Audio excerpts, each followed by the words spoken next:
Hey guys, it's Vlad, and if you're watching this, chances are you're curious about the M3 experience. Well, this video is for you if you are an editor or you're just on the fence or if you're thinking about your purchasing choice. And frankly, I believe that this MacBook right here is gonna be my daily driver for the next 5 years. And that is simply because it is, well, I like to buy overkill. I like something that's slightly more than what it's advertised as. And I think that the 3 nanometer process in this chipset is that. I did buy the M1 as soon as it came out because I was just appalled on its performance, and it was everything I needed it to be at the time. But since then, I've delved into videography and editing, and I think there's a plane passing by. It's not what I need now. I mean, now I need something that's much more vigorous, much more capable. And that's where this MacBook comes in. Now, I'm gonna bring that one back over here because I use it as the backdrop, the display, because I keep changing apartments. I mean, really just to showcase the bokeh on the camera. But this is what I was working with. Just 2 ports. And 2 ports was not enough. It was barely enough to charge it. I mean, it is a really good battery, even though it's at an 85% capacity right now. I don't really need to charge it that much, but when I do, it gets in the way if I'm ever video editing or transferring anything and using dongles. I would need a dongle for HDMI, I would need a dongle for SD cards, and it was just cumbersome. And of course, you got yourself the headphone jack. Yeah, on an Apple device. Its display was subpar. Its display was not there. I mean, technologically speaking.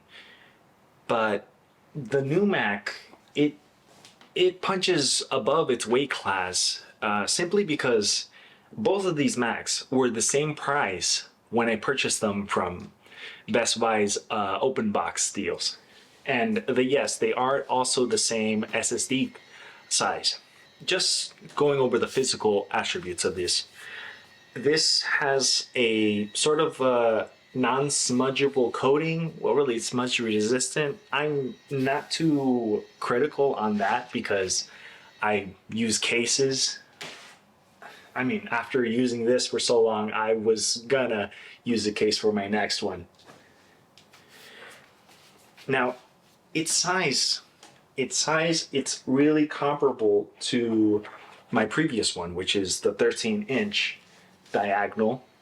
But this is the 14-inch, and it looks the same. It looks about the same. It has 2 fans now. The other one just had 1 fan, and its bezels are much smaller.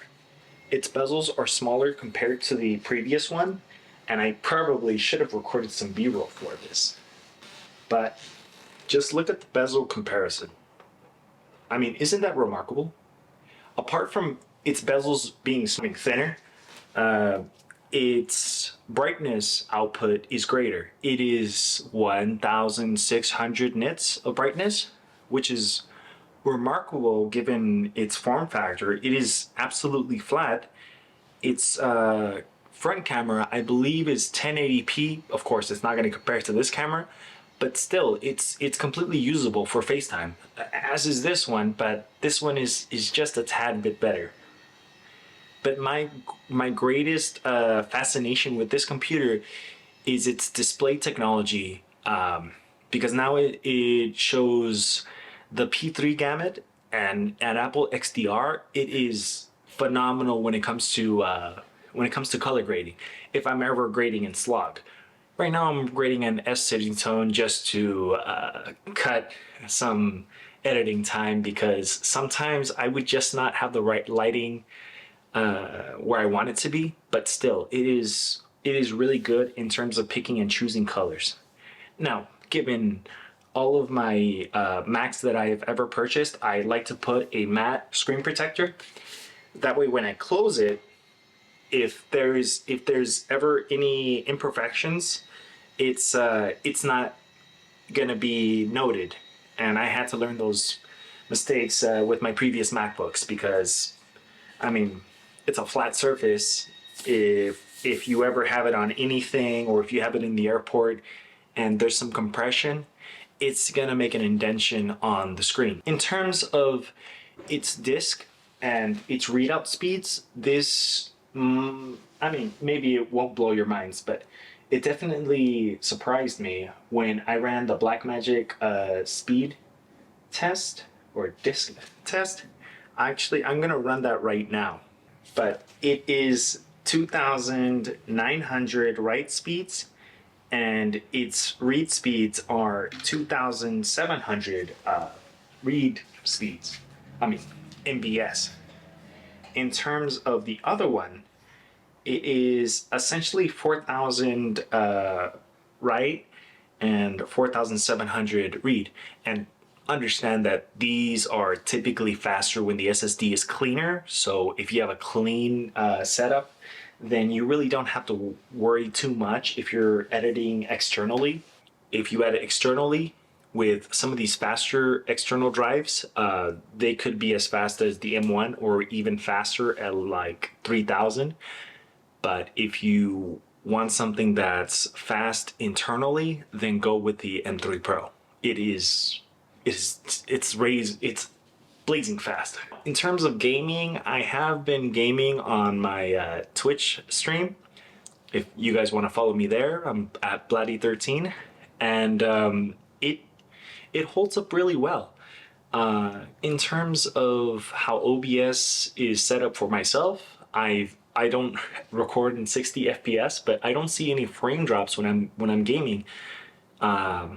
And I think that's attributed to Apple's internal ray tracing technologies that they have built in the MacBook, which really, I mean, I can't even notice when the fans are on. I used to hear the airport sounds on my previous Intel Macs, but this one is dead silent.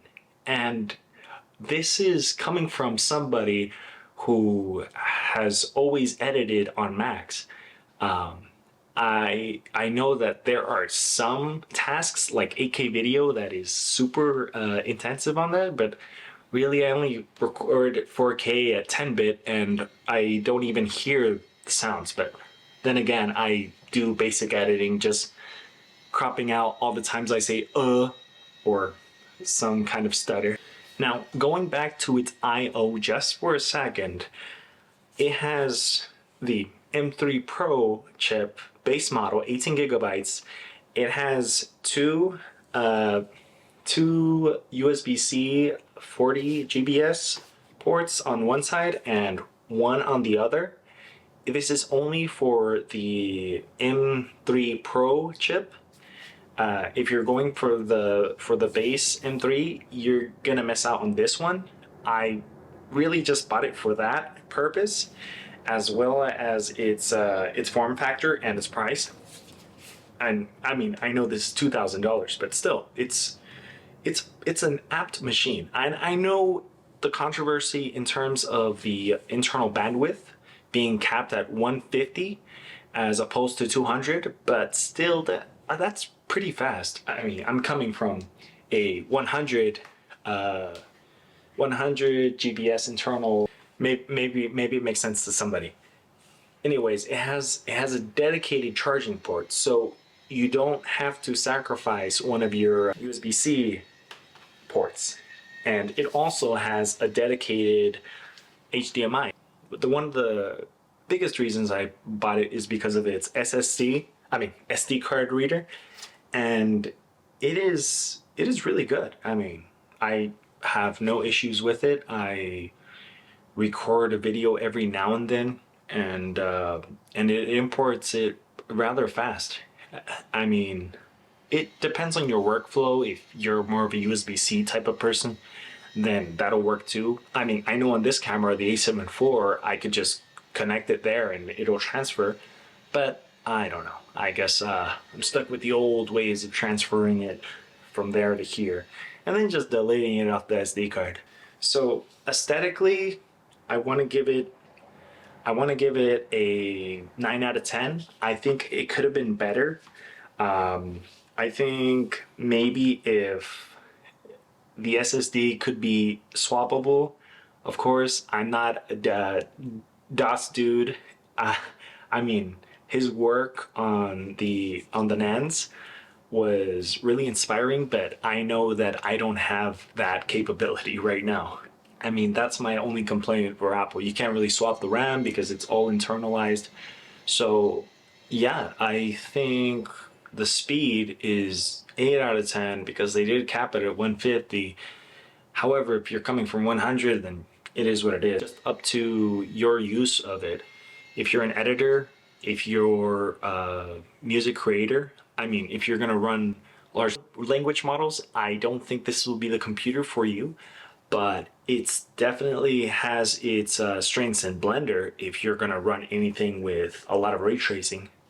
So yeah, if you found this video helpful, feel free to give it a like. If you find myself informative, feel free to subscribe.